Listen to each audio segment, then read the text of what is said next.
What's up YouTube, this is the Federation here, and I'm back with another Rome 2 battle. This is going to be a replay of a battle I fought against an opponent from the Sacred Band clan, and I'm forgetting his name, we'll see it at the end of the video. But he was actually a pretty good player, and I was definitely, I definitely met a solid match in this battle, so we'll see how that goes for me. He opted for entirely infantry, he has no cavalry. And he has quite a few of these noble fighters, I believe it's 4 of them, which is going to make my task in this battle pretty difficult. In addition, he has a line of 6 Iberian spearmen in the back, so getting rear charges is not really going to be possible. He also has this Iberian swordsman, which is a good skirmisher, and then his money in skirmishers is very limited, it's mostly just these Iberian slingers, so he has quite a big infantry advantage on me right now. My goal is to find a way to beat that, so what I'm going to do in this battle is, I'm assuming many of you who watch my channel will also watch Maximus Decimus Meridius. He's a pretty good player, and I'm assuming if you're watching my channel, part of the reason is you hope to maybe learn some of the tricks I use and improve. I'm not saying I'm the greatest player, but I do think I offer some good tips. Maximus Decimus Meridius, if you don't know him, does kind of the same thing. Difference is he's a significantly better player. And so one of the things I learned in a video yesterday was the effectiveness of the cavalry YOLO charge. Just frontally charging your cavalry into their infantry. And the goal isn't to get the kills here, it's to do a little bit of HP damage and then also to deny their ability to make a charge. And so what that means is that if they do charge, they're going to be charging through your cavalry, which is going to do a lot more damage to them.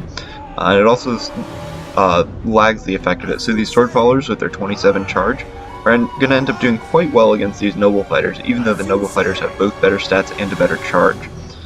Now I am able to use my cavalry for some rear charges since he didn't quite deploy his Iberian spearmen correctly here. And that's going to allow me to wrap up this right flank fairly quickly. I didn't quite get the charge I wanted on this left flank, went to kind of the wrong angle, but I'm just going to pull back these heavy horse. They took a lot more losses than I would have wanted. And as you see, they didn't really get that many kills. And so you might think that using my cavalry advantage in this manner, and really failing to have them make a big impact might cost me the battle, but actually what they did is enabled me to do significantly better in these engagements than I might otherwise. And so you'll see that these sword followers are just massacring the Scutarii. These noble fighters are losing significantly to my Oathsworn, even though they're backed up by Scutarii. And what I'm going to do here with my Levy Freeman is do a trick I saw a Prussian Prince do in a tournament battle not long ago, and leave his Levy Freeman in behind as kind of a skirmishing force. Since I don't really have any cavalry I have to fend off with them, I'll just let them expend their javelins, and they're going to get a lot more kills that way than if I were to throw them into melee. Over here, I do decide to get the rear, attacked in the rear morale penalty, so I'm going to do that to quickly wrap up the Scutarii. Now my micro fails me here, and I leave a couple of units just standing around, but I am going to start working my cavalry around, trying to get to these slingers. And not actually because I'm scared of the damage that they're doing to me, but mostly just because I want the morale penalty for the rest of his army so that units like this on the red will rout. And that can be one of the biggest disadvantages to bringing throwaway units for your army, is that if you let them get swept up easily, it's going to give your army a pretty big morale penalty. So now I'm continuing to kind of use these guys as skirmishers. I see his noble fighters are coming for me, and I click an attack order, and then I realize it and I pull back. I'm going to click an attack order here just so that I can get a couple more javelins into them, and I will leave that attack since he won't get the charge. So that'll be as cost-effective an engagement as possible, and it keeps his noble fighters from coming into the back of my sword followers here. Now this battle's not quite over yet, but I'm starting to feel good about it, especially since I now have some nice open skirmishers here, and I can take a nice back charge, and that's what I'm going to start doing. I still have 2 fairly full units of cavalry along with this pretty depleted one, and that, now that his spears are forced to be engaged at points along my line, gives me kind of the freedom I need to win this battle. Now I had the Oathsworn use Headhunt fairly early in the battle as well as Battle Rhythm, but I do have Second Wind on my general, so that didn't really end up costing me.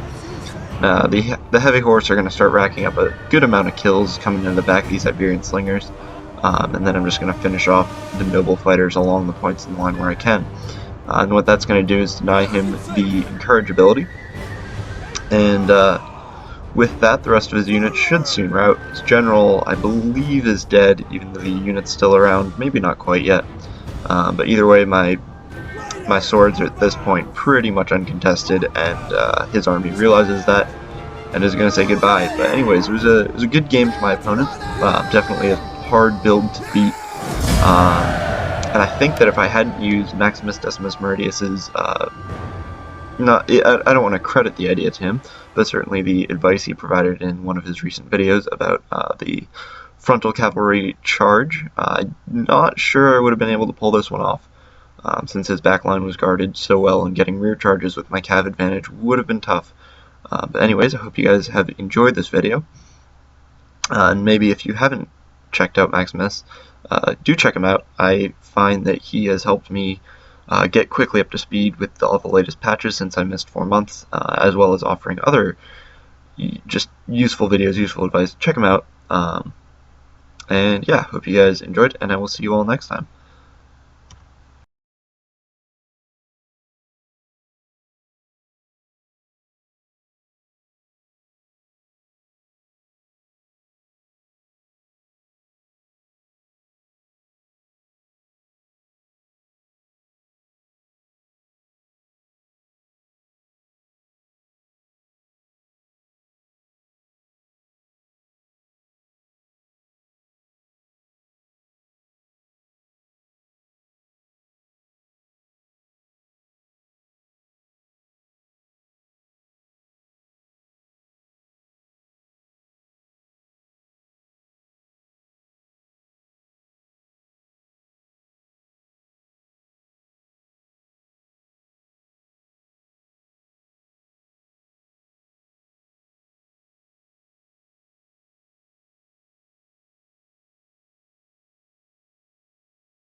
What's up, YouTube? This is the Federation here, back with another Rome 2 battle.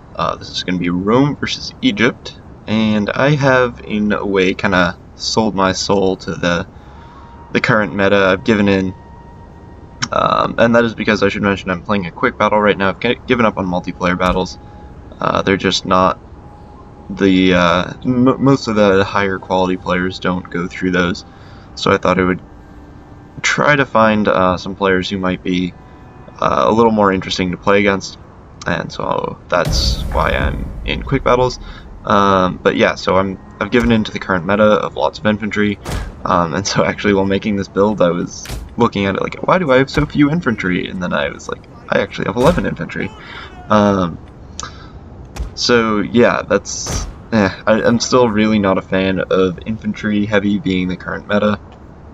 I still maintain that it really doesn't take that much micro to win with infantry heavy, and that it makes it more about the build than it even was in the past when it was a meta of horse archers and shock cav.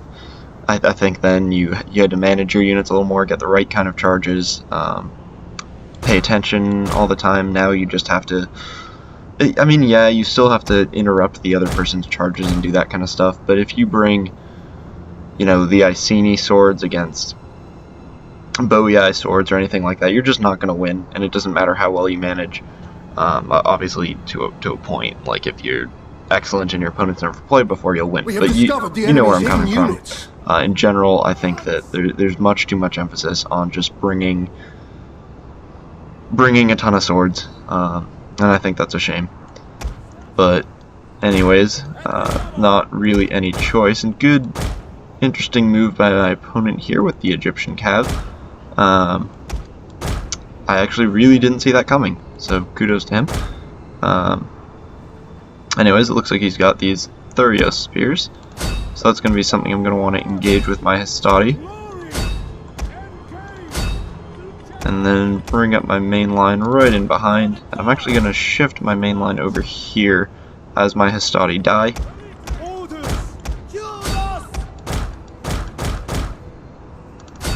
And change the angle of this a little bit just to make sure these two fights stay separate. I will win them each if they're one-on-one, but if any funny business goes down, who knows whether or not I'd win. So just going to try to make sure that I keep the fights as separate as possible. And these should go in my favor fairly easily. Our hidden units have been discovered. Let's actually leave one. That's too much of a downhill to leave a unit. My opponent really has a pretty massive hill advantage here, so I'm going to take my own hill advantage over here. And it doesn't look like he wants to come out to it, so he's just pretty content to hold his position, it looks like. Fine with me. I'm going to skirmish him down a little bit then. After my Hastati have engaged, probably rushed in my Hastati a little bit too quickly. But oh well, nothing I can do about that now. Our men flee the field of I'm going to work this unit around to help out with killing the Galatian swords. So let's form these guys up to shoot.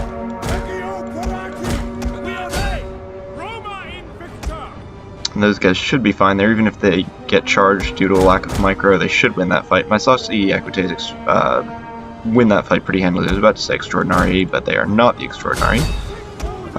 Take these guys off fire wheel. Don't want them wasting ammo yet. Would like to use this ammo wisely since I don't have too terribly much of it.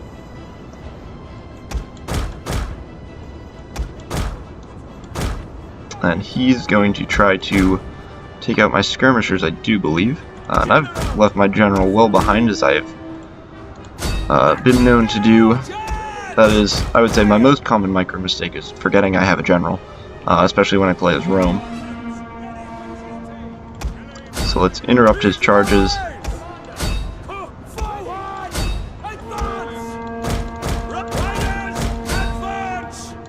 And let's deny him access to my skirmishers. So we're going to get a nice charge here. He will not get a charge.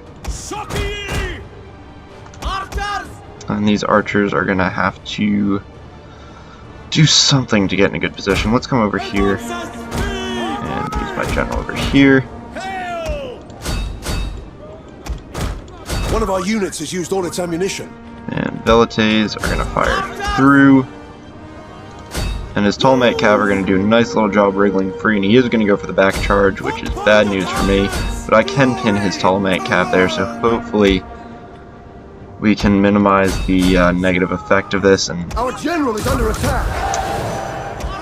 rectify the situation. I'm actually not sure having my general there is going to be the best thing to do, but I'll leave it how it is for now, actually. I was considering just firing away with skirmishers instead, but I'm going to see how this goes for me.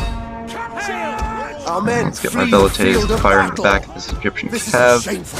Fire at that Thuria spear here. Now that I have these two Equites free,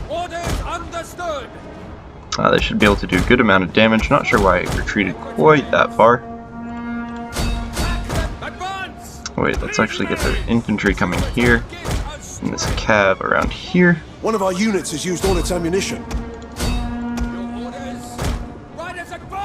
And let's get a rear charge on his general. Since these Thurio spears have their back turned, this should be pretty deadly, this missile fire here, and indeed it is. Absolutely wiping them out.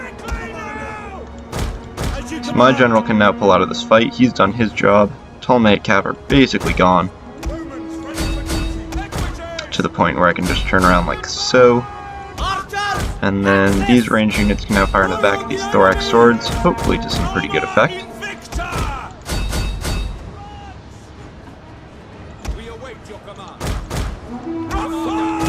And pull out of these fights again, get another set of charges off. And this should just be about grinding down my opponent at this stage. I think I should have this battle, although I have been known to be wrong before. Back charge on the Thurio spears, and back charge over here. And I guess the Ptolemaic cav wasn't his general. I don't know if I said it was, but I know I was thinking in my head that it was his general. So if I did say that it was aloud, clearly I was wrong. I don't know why I thought it was. And that should be good night for that unit. And the Ptolemaic cav is gone, and hopefully we should be able to kind of roll in from this flank now. Let's bring these skirmishers over here so we can get a good angle. Turning in our favor. And so, probably called a good game, and indeed he has. By the way, pretty clever name by my opponent, I must say. That gave me a bit of a chuckle when I saw that for the first time. But it does look like this will be the end of his men. But it was a good game. Gave me some tactical struggles. I think his main mistakes were to engage with his Egyptian cav against my superior saucy Equites. He did a nice job with the hill. Obviously had a pretty good starting position. Made good use of it. But then when I came over here, he might have, if he planned on playing defensively, wanted to retreat to these woods here, hold that hill. Make my job a little bit more difficult. But anyways, hope you guys have enjoyed this battle. Let's take a quick look at unit stats. So as you can see, his Egyptian cav were just outmatched. And although this Ptolemaic cav probably got some nice kills on the charge, it ended up not being too effective because he charged in a place where he allowed himself to be trapped. If he'd brought it around to that right flank, that was kind of a more isolated fight, it might have met with a little bit more success. I could have wrapped up that flank and then maybe rolled in on the rest of my infantry. But yeah, as I said, I hope you guys enjoyed this video, and I will see you all next time.